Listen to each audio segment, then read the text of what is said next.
Hi there. Welcome to another episode of Adventures in Glass with Doug. That's me. If you're a new visitor to the site, I hope you'll take the time to subscribe.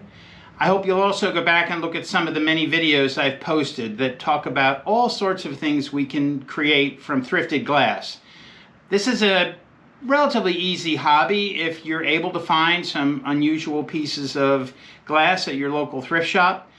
They aren't generally very expensive. I don't think I spend much more than about $3 to $4 a piece.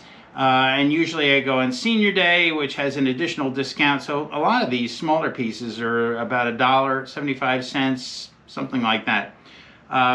So you should get some good ideas from what I do. I'll give you some basic instruction about it, and you should be on your way with your own project. Now, if you're a returning visitor and a frequent viewer of my videos, I really appreciate that. I love the comments, and it really does help my viewership if I have subscribers and views and all of that sort of thing. So and likes, and you know how it works on the YouTube network.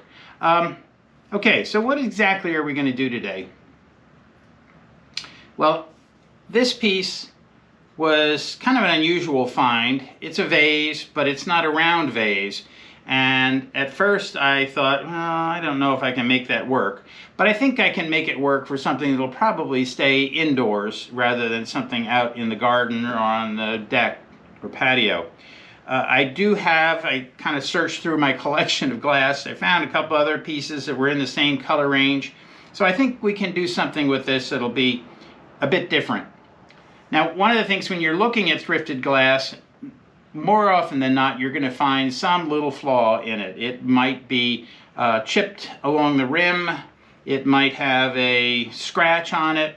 And many times these pieces that have been tinted will have a spot where the scratch takes off the tinting and you can see through to the clear.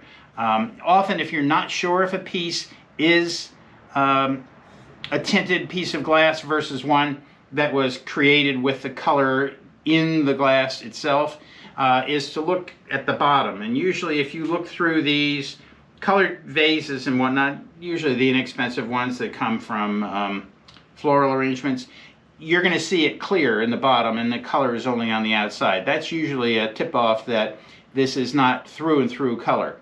That's okay. You know, for the purposes that we're doing, if there's a scratch where you lost a little bit of color, it really doesn't bother me because I didn't pay a lot for it. These things are going to be decorative items that are going to maybe be out in the yard and weathered, and so I'm okay with that.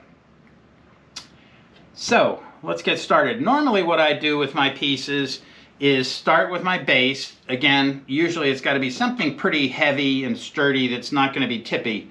And while I was curious about how well this would hold up side to side, it's heavy enough and it's stable enough that it'll be fine. It's not going to be a very big piece anyway. But as I said, normally I start with the bottom and I build up, because as you go you can adjust for things that might be off kilter a little bit and make sure that everything stays as vertical and as centered as you like. But the way that I'm going to top this one, I think I'm going to start with a couple of the pieces that I'll be putting on the top. I want to get them together first. So I'm going to move this aside.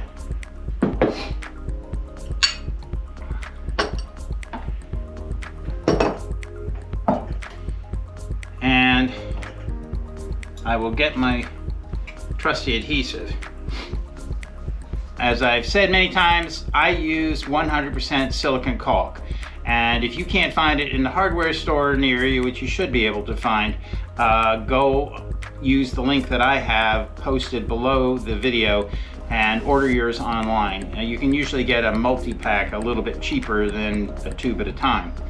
And I find, for many reasons that I've stated, that the silicone works for me because if I have to change something down the line, if there's damage to a piece, I can usually take a razor blade and separate the pieces, get the silicone out, scrape it off, start all over again, take the broken piece off, replace it with something else. So You can use epoxy, but I have a feeling you're not going to be able to take pieces apart and repair them the same way. Okay, and I also say many times that a turntable will help you spin up what you're working on.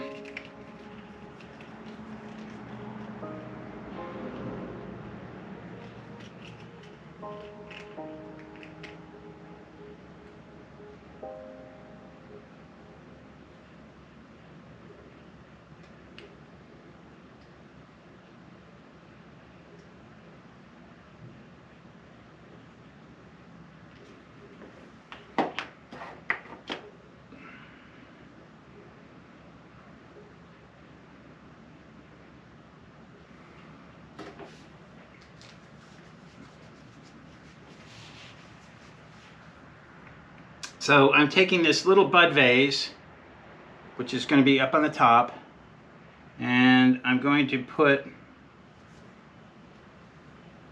a little votive candle holder that's star-shaped. You can put that on top.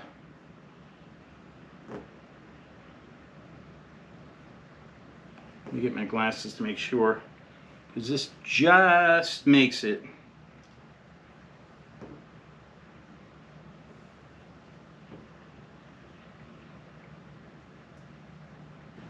Now I could leave it like this, but I'd like to jazz it up just a little more. I have some of these glass beads, which I think I'm going to kind of put a couple of those on the top. I don't have one exactly that color, but I'm going to kind of use some blue and green that I have, and just put a couple of those on top. I think that'll work for our topper. I'm going to set that aside to dry. Let's get back to the base.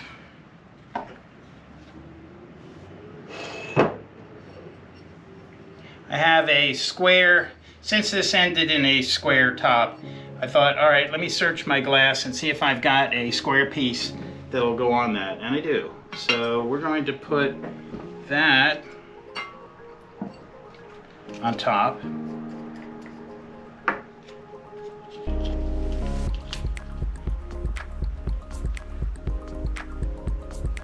I will warn you, if you get excited about this project, or this sort of project, you're going to end up with a whole lot more glass inventory, because you're going to get so excited about it. My inventory has gotten pretty good size, but it actually does help, because when you've got different projects, projects that require different colors and shapes, you've at least got something to look through and match up.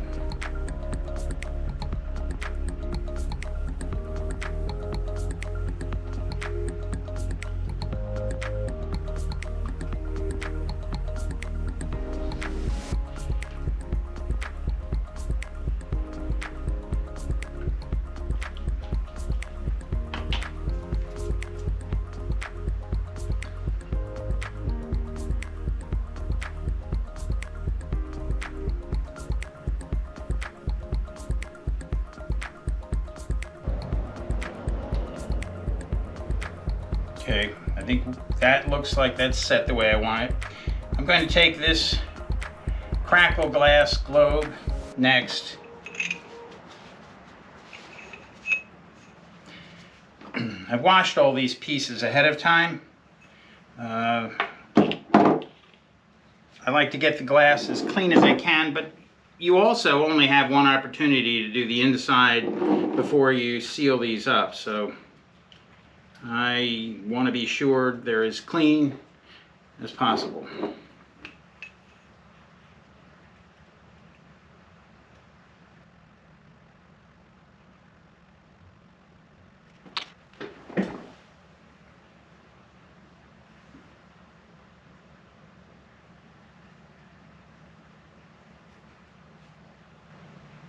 Okay, my next piece is going to be this snowflake dish that I'm going to center up right on top. So let's get our silicone.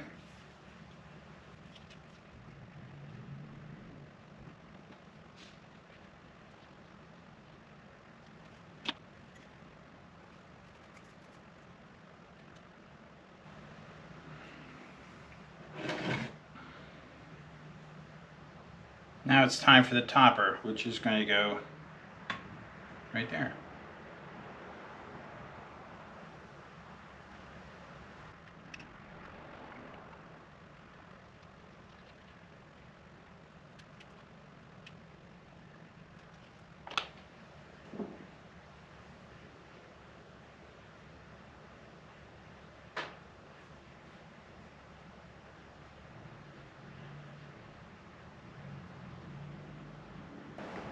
So I think that has put together a rather unusual piece for us today. Unusual in that we have a base that isn't something you would normally find.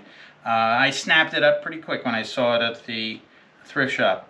And fortunately we had some other pieces in the same color range that go with this. So I don't know what you think. It gives me an impression of sort of a clown with an upturned collar. But I think this will look nice somewhere inside. Hey, thanks for stopping by. If you're a new visitor, please subscribe. Give me a thumbs up if you like the video. If you're a returning visitor, I appreciate it. We'll see you next time.